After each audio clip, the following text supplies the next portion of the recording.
वज़ीर आला के मुशीर बराए बखाली और रिलीफ हाजी रसूल बख्श चांडियो और वज़ीर आला के मावन खसूसी कासिम नवीद ने Sindh education city investment department और Sindh emergency service rescue World Bank funds project के दरमियान मुफाहमत की यादाश्त पर दस्तखत की सादा और पुरवकार तकरीब में शिरकत की।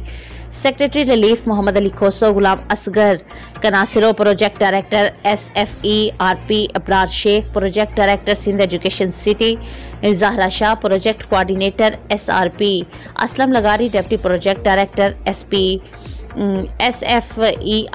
और director rescue Sindh doctor Abid Jalaluddin Shaikh भी इस मुफाहमती यादाश्त की तकरीब में